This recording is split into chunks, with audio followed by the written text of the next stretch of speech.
Hey, what's up guys, welcome back to the Quantumcast. My name is Bailey, and today I'm going to be teaching you guys how to edit on Davinchi Resolve 15. This is the editing program that I use to edit all my videos and pretty much everything. So first thing you want to do is, obviously, make a new project.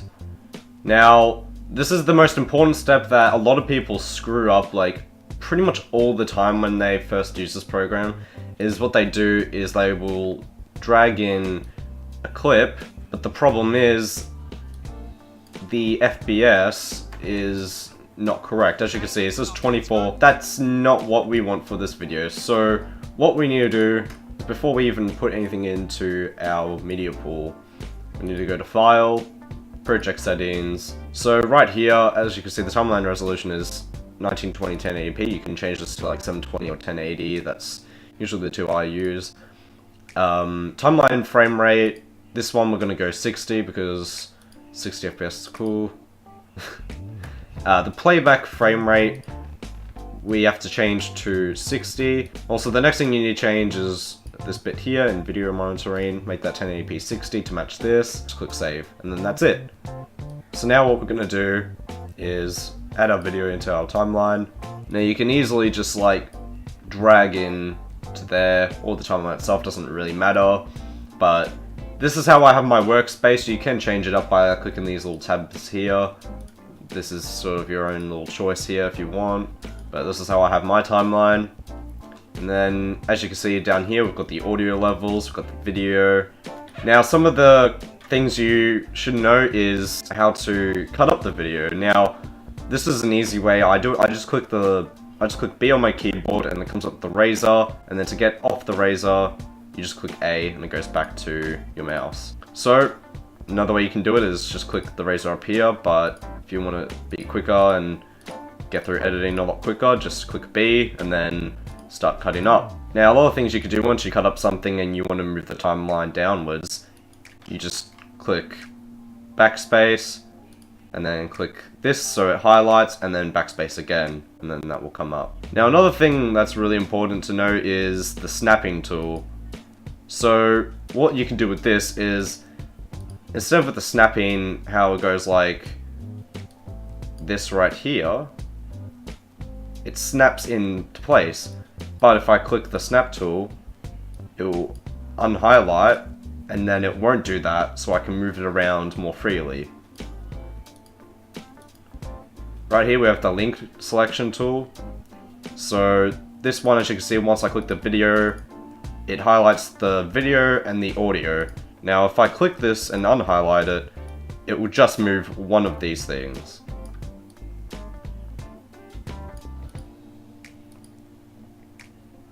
Right here we have a marker, so you can put down the marker, name it whatever you want, saying edit here, I don't know, something like that for an example. And that could be pretty useful for like keeping track of your edits and helping you out through the whole edit. Also, another important thing is if you do Control S, you will save your project, and then throughout this, you will have your project saved. Now, speaking of which, if you go to Davinchi Resolve up here, click Preferences, go to User tab, Project Save and Load, and then what you should do is click Live Save and Project Backup, so they back up and they live save, and then you won't lose your projects if the program either crashes or power goes out or just anything like that. Now, down to the Inspect tool. This is a really important tool that I use all the time. So let's just say I wanted to zoom in on the dog from where I am now. All you have to do is just drag this to your right, and that will zoom in. Drag it to your left, I'll zoom out. And then to position it, you got your X and Y. Pretty straightforward, and there you can see the dog from there. Down here you can also crop the video if you want to. Another thing you can do is dynamic zoom. So what you want to do for dynamic zoom is, all you have to do is just click this little arrow here, click on dynamic zoom, and then the red means this is the end point and the green is the starting point.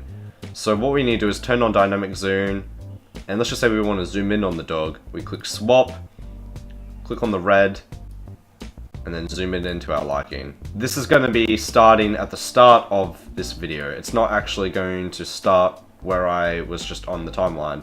So to fix that, just do Ctrl Z to get rid of what we just did.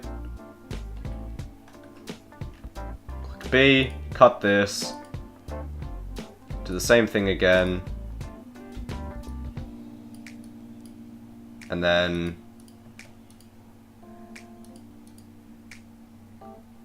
there we go. So that's just a small example of what we can do with this. Now over here we have the effects library where you can get your video transitions and add all these different like cool transitions here. You can also change the timing of these by dragging this. And we also have more options over here in the Inspector tab. We also have the Titles tab where we can add some text. And then we go to Inspector tab and type in whatever we want. That was a horrible example. It's also with the Transform button right here. If you click the arrow and Transform selected and this is highlighted, you can move this around and you can pretty much actually move the whole entire video using keyframes. So all you have to do is go to the start of the video. We'll zoom in a little just to make this easier. And then all we have to do is click this button right here. And then we play a little, stop it, and then we can either zoom in a little, move the video. And what this line shows is the actual clip moving. And then all we do is play it again, we can move it again. And now if we watch the clip, it will move around. Now what you can do is if you want to make this more smooth, you right click on these little nodes here and just click smooth, and then the picture will move around a lot more smooth for you. Now under the Fusion tab, I'm not going to go too much into it because this is a pretty advanced tab on Davinchi Resolve and it's one of the latest things added to the program. But what you can do is add so much stuff, like for example you can do green screening, you can do 3D text, tracking, it goes crazy with this whole thing. So with Fusion, I'm not going to go into it, but the main thing that you will need to know is if you want to start looking at it yourself and getting a feel for it and figuring it out, these are the nodes, and nodes are really important. So you have your media in one, which is the clip itself. Then you have whatever you're going to be adding. So let's just say we've got tracking. We're going to add the tracker node in here, and then that goes to the output, which is the end result of the footage. And then all you need to do is if you want to add them to each other, you just drag this little thing here, connect the dots pretty much, and then voila, done. Or an easier way is to just drag this right here in the middle, and then it will link up automatically. And you can do whatever you want here. Right here is the color tab where you can do a lot of your coloring, which is really useful. You also have some extra effects here you can add, but some of them you have to have the full version of Davinci, but for the most part you don't really need it. And here you can add your gamma, your gain, offset. These are pretty basic tools you can use for it. You have your RGB mixer, so you can do like chroma work on it. You also have your qualifier, which is another really useful tool. So over here we've got the audio tool tab. Now this one is really good for people who like to mess around with audio and really get into it. Now I'm not a big fan of this because I never really have to use it. Small things like this you can normalize audio levels just quite easy, and you've got all your effects here. You can mess with the pitch, the delays, echo, everything. There's a lot of different tools you can use here and customize them to your own needs. And yeah, it's pretty much really good for all you audio geeks out there. And lucky last, saving the project. Now this one is probably the easiest thing to possibly do and should be easiest thing to remember. But all you have to do is go to your codec. Now this is what I personally use. I use H.264. The resolution should be all done, so you know that's all good.